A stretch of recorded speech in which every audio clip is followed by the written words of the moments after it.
hukukçular olarak meclise gelen çerçeve yasayı nasıl değerlendiriyorsunuz? Öncelikli olarak tarihi öneme sahip olduğunu belirtmekte fayda var kök yasanın. İlk defa belki de bu meselenin 2 yıllık tarihsel sürecini de göz önüne aldığımızda ilk defa bu kadar somut ilerlemelerin yaşandığını, yöntemsel açıdan süreç içerisindeki bazı gelişmelerle ilgili belki kamuoyu açısından yeterli ve tatmin edici olmasa bile e, yol kazalarını taşısa da ilk defa bu kadar sorunsuz ve ilerleyen bir süreçle karşı karşıyayız. Bunu hukuksal düzlemde de aynı şekilde değerlendirebiliriz. Daha önceki süreçlerdeki temel eksiklik süreci koruyan, kollayan, tarafların pozisyonunu anlatan, taraflara sorumluluk yükleyen bir yasanın olmayışıydı. 2013-15 yılındaki sürece baktığımızda bunun eksikliğini çok yaşadık ve acısını çok çektik. Dün meclise sunulan yasa artık bu meselenin farklı bir yöntemle çatışma, şiddet ya da toplumda karşılığı olmayacak bir yasa değil, doğrudan hukuksal zeminde bir tanınırlıkla aynı zamanda da toplumun e, tam anlamıyla kabul olmasa bile bir şekilde sürecin başlangıcı açısından olumlu gördüğü bir yasa. Şimdi bu yasada belki 100 yıllık tarihsel bağlamda ele aldığımızda 100 yıllık meseleyi çözmüyor ama yöntem olarak baktığımızda yöntemin artık hukuk zeminine doğru kaymaya başladığını görebiliyoruz. Bu hukuk zeminine doğru kayışın ilk ayağı da çatışmasızlığın hukuki anlamda tanınmasıydı. Nedir işte PKK örgütü kendini feshetti, ardından silah yakma töreni ve sonrasında artık bu pozisyonda olan bir örgüt açısından bir tanımlama gerekirdi, hukuki bir tanımlama. İşte bu adımı atıyoruz şu anda. Bu adımla birlikte eğer yasa teklifi meclisten geçtikten sonra ve bu MGK'nın tespit ve teyit meselesi de aşıldıktan sonra artık bizler çatışmasızlık sürecinin hukuki ayaklarının yerine oturduğunu görebileceğiz. Sonrasında da artık yavaş yavaş hak ve özgürlükler meselesine geçmeye başlayacağız. Bu Peki yönüyle değerli kurulan Çakmak, değerli müzakere. Çakmak, o aşamaya gelmeden önce yaşayacağımız sürece ilişkin atılacak adımlar, yani çerçeve yasa evet dün itibariyle meclise geldi. Yarın öğlen saatlerinde de Adalet Komisyonu'na gelmesi bekleniyor. Yani oradaki süreci biraz, ondan sonraki süreçleri biraz detaylandıracak olursak, hem de bu yasanın taşıdığı hukuki değeri değerlendirecek olursak, buradan devam etsek daha doğru olur diye düşünüyorum. Tabii. Ada biliyorsunuz meclise gelen yasa tasarıları konusuna göre komisyonlara gider. Bu yasa tasarısı da Adalet Komisyonu'na gidecek ve Evet. bu yasa tasarısında belli revizeler olabilir, belli değişiklikler olabilir. İşte anayasal ve yasal zemin açısından sorun yaratmaması adına bir tık revizeler yapılabilir. Bu yapıldıktan sonra genel kurula gönderilecek artık. Genel kurula gönderildikten sonra bu yasa, genel kurulun eğer onayından da geçer ise artık yasa tasarısı yasalaşmış olacak. Yalnız bu yasadaki uygulama alanı yasanın meclisten geçmesiyle değil, Evet. yasa içerisinde belirtilen örgütün feshinin ardından silahların teslimi ve örgütün artık faal olmadığına dair tespit ve teyit mekanizması da devletin güvenlik kurumları tarafından teyit edilecek. Bu süre yasada öngörülmemiş ama Sürecin hassasiyeti, sürecin önemine binaen biz bunun çok uzun olmayacağı kanaatindeyiz ve belli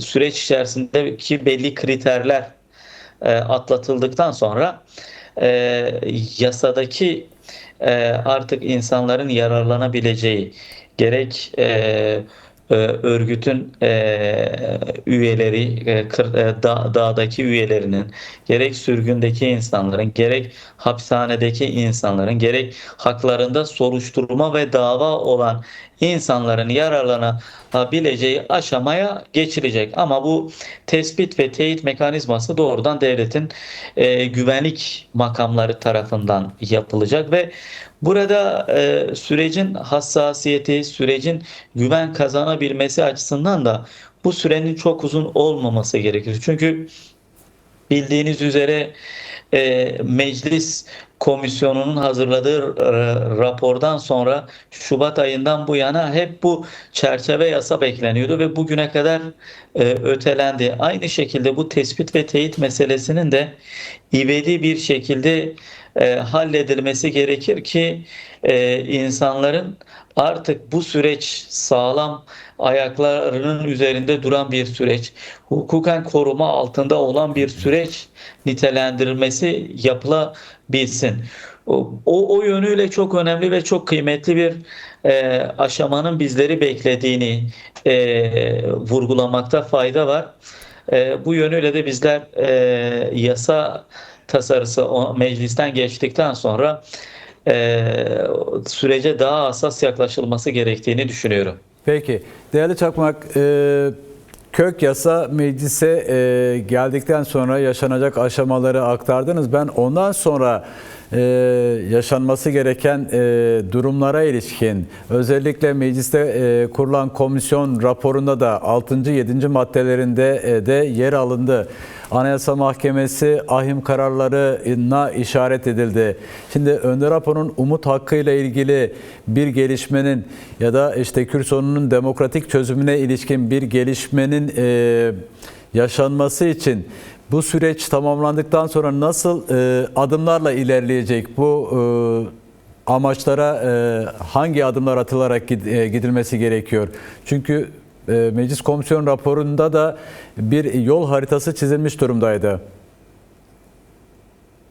Şimdi biz başından itibaren meseleyi ele alırken evet bazı meseleler e, çatışmasızlık zemininin yaratılmasıyla birlikte ülkede çözüleceğini belirttik. Evet. Ama Kürt sorunu ve sorunuyla bağlantılı aynı zamanda bağımsız olan demokratikleşme meselesi açısındansa buna paralel bazı adımların atılması gerektiğini belirttik.